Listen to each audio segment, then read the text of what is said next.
আসো বলছি। ছাড়ো। আরে আসো বলছি। আরে আমাকে কোথায় নিয়ে যাচ্ছ বলো তো? আসো। ছাড়ো আমাকে। আরে আসো। এইভাবে কেন টেনে নিয়ে যাচ্ছ? আসো বলছি। যাও। কি ব্যাপার, তুমি আমাকে এইখানে নিয়ে আসলে কিসের জন্য? এখানে কেন নিয়ে আসছি বুঝতে পারছো না? নিজের স্বামীর চেয়ে যদি প্রেমিককে বেশি ভালোবাসো তাহলে সেই বউকে প্রেমিকের কাছে রেখে যেতে হয়।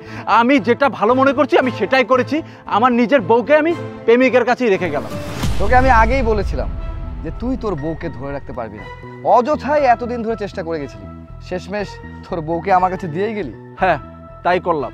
কারণ যে মেয়ে আমাকে ভালোবাসে না, নিজের স্বামীকে ভালোবাসে না, যে স্বামীর চেয়ে প্রেমিককে ভালোবাসে, সেই মেয়ের সাথে আমি সংসার করতে চাই না। তাই আমার বউকে আমি তোর কাছে রেখে গেলাম। এতদিন পরে তুই একটা বুদ্ধিমানের মতো কাজ করেছিস। তোকে আমি প্রায়ই বলতাম, দেখ তুই তোর বউকে ধরে রাখতে পারবি না, তোর বউ আমাকে অনেক বেশি ভালোবাসে, তুই তোর বউকে আমার হাতে তুলে দে না। তুই তো আমার কোনো কথাই শুনতি না, তুই তোর মতো করে ট্রাই করে গেছিস, বাট ফলাফল কি হলো? শূন্য, কিছুই করতে পারলি না। আর তাছাড়া এমন একটা বউ তোর মতো একটা খ্যাত ছেলের কাছে কিভাবে থাকে বলতো না? তুই তো লেভেল দেখছিস, তোর স্ট্যাটাস দেখছিস, তোর যে কাপড়, তোর যে বেশভূষা, এতে না কোনো মেয়ে কখনো তোর কাছে থাকবে না। লুক অ্যাট মি, দেখ আমাকে একটু ভালো মতো অবজার্ভ কর। আছে আমার দামি গাড়ি, আছে আমার ভালো পোশাক আশাক, বাপের টাকা তো হিউজ পরিমাণে আছে, যা তোর কাছে বিন্দু পরিমাণ নাই। শোন, একটা কথা বলি, এরকম সুন্দরী একটা বউ না কাছে রাখতে হলে টাকার দরকার। টাকা টাকা ছাড়া কখনো বউ তোর কাছে থাকবে না।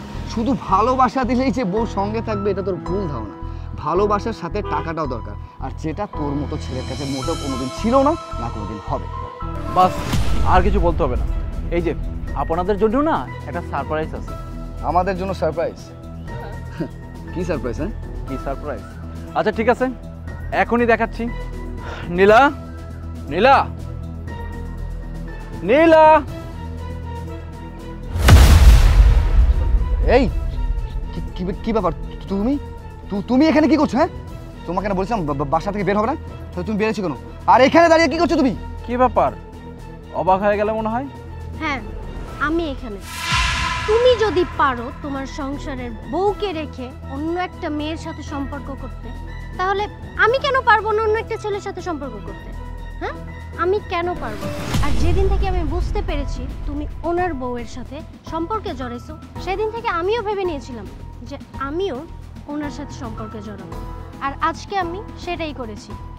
আর এটাও ভেবেছিলাম যেদিন তুমি ওনার ঘর থেকে ওনার বউকে নিয়ে আসবা, সেদিন আমি তোমার সংসার ভেঙে ওনার সংসারে চলে যাব। Mind it? আর এইটা আমাদের দুজনেরই প্ল্যান ছিল। হ্যাঁ, খেলাটা কেমন জমলো বলুন তো? তার মানে কি? তার মানে কি? হ্যাঁ, তুমি আমার কাছে সব লুকাইছো। আর তুমি তো কখনো বলোই নাই যে তুমি ম্যারিড। কিসের জন্য? তোমার ফাঁদে পড়ে আমি আমার হাজবেন্ডের সাথে প্রতারণা করছি, ওকে ঠকাইছি। কিসের জন্য এমন করছো? কি উদ্দেশ্য ছিল তোমার? বলো, কেন এমন করছো বলো তুমি। আরে তুমি এত চিন্তা করছো কেন? হ্যাঁ দেখো, ও যখন আমাকে ছেড়ে চলে গেছে, যে যাক না, তুমি আর আমি এখন একসাথে থাকবো। আর তাছাড়া তোমার কি দরকার বলো? তোমার যখন যেটা লাগবে সব কিছু তো আমি দিব, তাহলে তুমি ওর কথা কেন আসছো? দেখো, আমি তোকে মোটামুটি ছেড়ে দিয়েছি, কারণ ও আরেকটা ছেলের সাথে সম্পর্ক করছে। আর দেখো, জেনে শুনে ও কিন্তু একটা বিবাহিত ছেলের সাথে সম্পর্ক করছে, তাহলে আমাদের দুজনের মধ্যে তো কোনো সমস্যা থাকার কথা না, তাই না? হ্যাঁ, সেটাই ভালো। দুজনে সংসার করো, গিয়ে নতুন সংসার করো। আর আমরাও 2-1 দিন ভিতর বিয়ে করে নেব, আমরা সংসার করব। ভাবছি আমাদের সংসার হয়ে গেলে তোমাদেরকে দাওয়াত করে এনে খাওয়াবো। আর শোনো, আমি সবসময় তোমার জন্য দোয়া করি, সবসময় ভালো থেকো। কোনো দিনও যেন আবার তোমার সংসারটা না ভেঙে যায়। কারণ কি জানো, আরে মেয়ে মানুষ আশা করে একটা, হয়ে যায় আর একটা। লোভে পাপ, পাপে মৃত্যু, ওই রকম কোনো কিছু জানি না ঘটে। থাকো, ভালো থেকো, ভালোভাবে সংসার করো। চলো।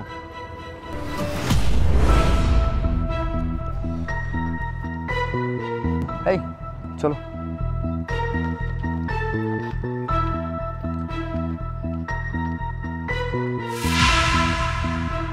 কি হলো, গাড়িতে উঠবে না?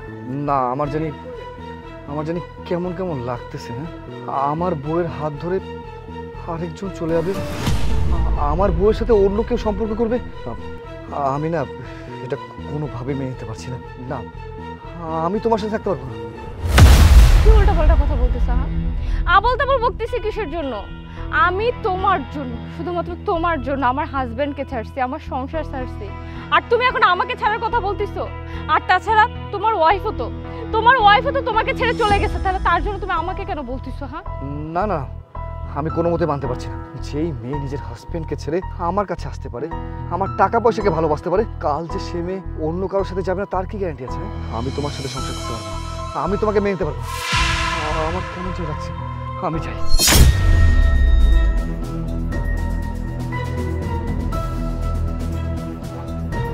নীলা,